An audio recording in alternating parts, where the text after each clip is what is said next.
If you've hopped in any underdog drafts this summer, you've probably found yourself asking the question, what the hell is going on with all of these wide receiver ADPs? Wide receivers are going earlier than they ever have in best ball drafts, and this unquenchable thirst for wide receivers presents an interesting set of challenges for drafters. Do you capitulate and grab wide receivers early? Do you dig your heels in and scoop up that sweet running back value? Or perhaps there's a hybrid approach, a skeleton key to 2023 drafts. In this video, we are going to outline 3 specific tactics you can employ to not only avoid getting buried by an avalanche, but defeat the avalanche itself. So grab your puffy jacket and med kit. It's time to win $3 million on the tricky underdog slopes. Not only are we in the golden age of best ball, we're also in the throes of what I'd like to call the wide receiver avalanche epic. Anyone who has taken too many detours away from the wide receiver position in drafts is well familiar with this dynamic.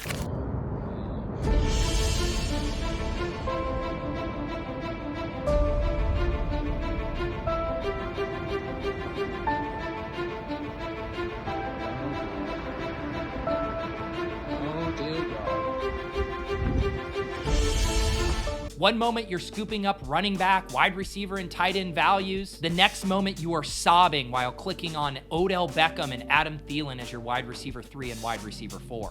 I know, it's dark. Find me the drafter who's hammering running backs through 5 rounds in this current underdog ADP environment, and I'll show you either an individual with massive regrets or a high testosterone best ball philanthropist. Also, I can't keep wearing this for the whole thing. I'm gonna die. The wide receiver avalanche era has been percolating for a few years now, with ground zero being over on my show Ship Chasing that I co-host with, yes, the Best Ball Mania 3 champ Pat Kerrane and Stealing Signals Ben Gretsch. 2 summers ago on Ship Chasing, a particularly wide receiver heavy episode launched a cascade of wide receiver love on Underdog. I fully believe that someday we're going to be in a fantasy landscape where people are actually drafting this way and have figured it out. Where people are drafting a higher scoring position first.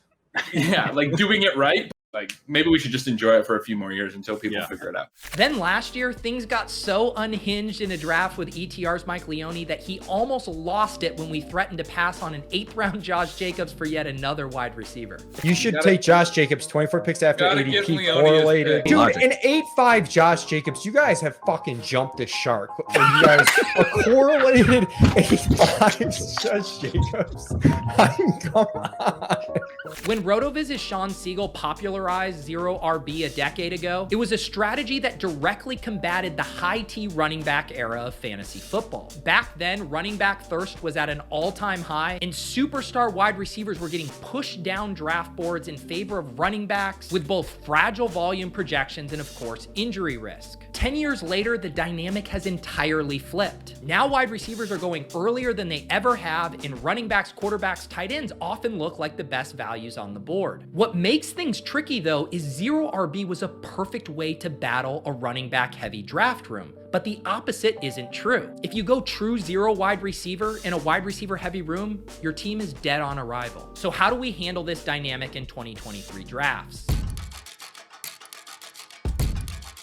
A few months ago, when RotoViz's Michael Dubner and I analyzed the top teams from Best Ball Mania 3, including Pat Kerrane's winning lineup and the top lineup in the regular season from King Capital, we used 5 wide receivers through 10 rounds as a general rule of thumb for building rosters with tournament winning upside. Since making that video though, having only 5 wide receivers through 10 rounds appears too conservative of a target if your goal is to avoid getting buried by an avalanche. Wide receiver ADPs are up significantly through the first 6 rounds relative to last year. By the end of the 7th round, there's a giant wide receiver ADP cliff. If you aren't careful, you'll fall into a canyon with the likes of Michael Thomas, Odell Beckham, and Adam Thielen.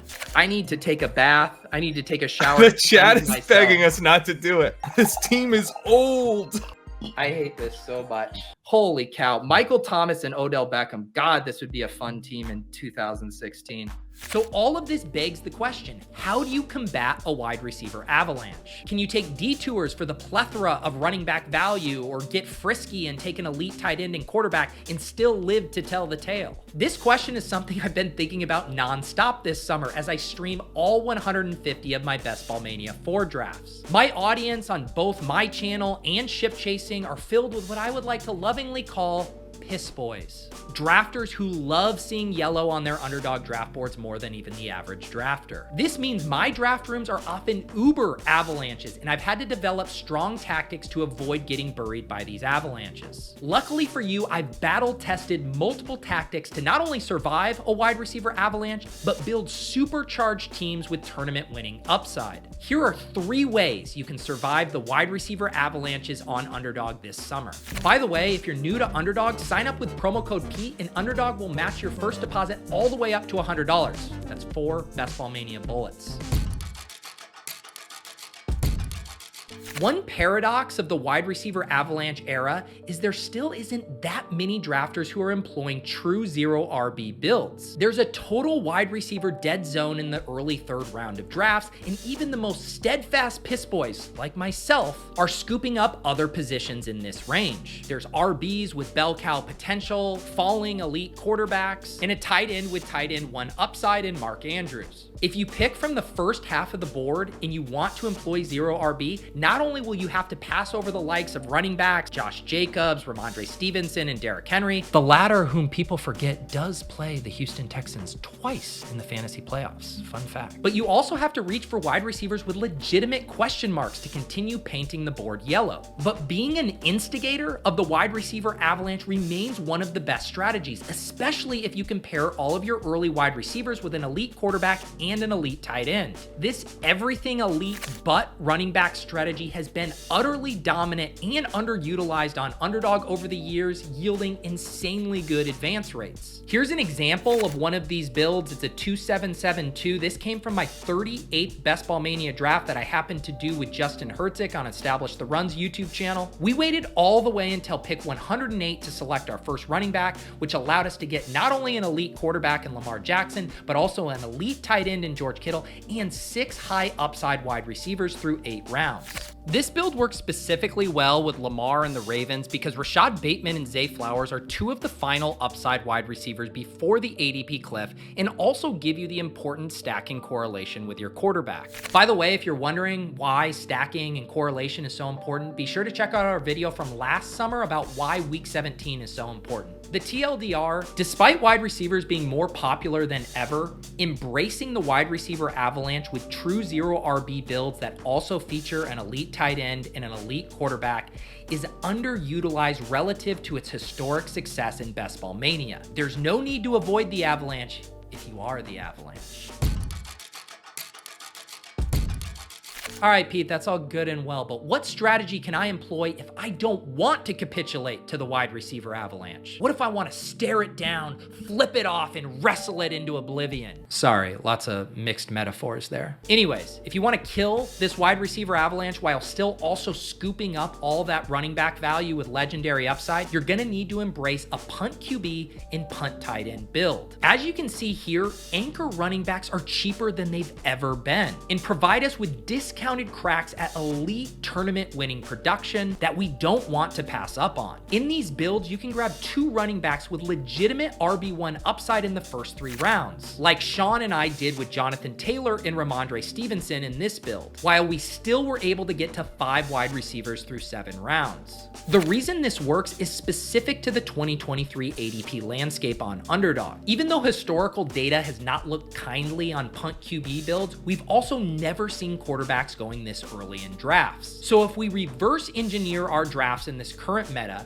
we know we need wide receivers early. We know that there are discounted bell cow running back profiles available in round 2 and round 3. And we also know that the value at the end of the drafts is at the 1Z positions, quarterback and tight end. That latter dynamic provides us with a way to sidestep the opportunity cost of selecting quarterbacks at a historically aggressive price. The reason this is possible is because the late rounds are filled with quarterbacks with legitimate upside who are also surrounded by elite weapons. There's also an overflowing treasure trove of late tight ends who have secure roles, upside profiles, and correlation benefits with other players we've selected earlier in the draft. The key to pulling off this build, though, is to make sure that all 3 of those quarterbacks are also stacked up with a pass catcher. Mike Leone's research has shown that 3 quarterback builds can compete with 2 quarterback builds from an EV perspective, provided you are stacking them with a pass catcher. This dynamic becomes very important in the playoff gauntlet where ownership condenses around the onesie positions as teams progress to the finals. Having 3 different stacks gives you an out to having a unique stack in the Week 17 finals, which coincidentally is exactly what Pat Kerrane had in his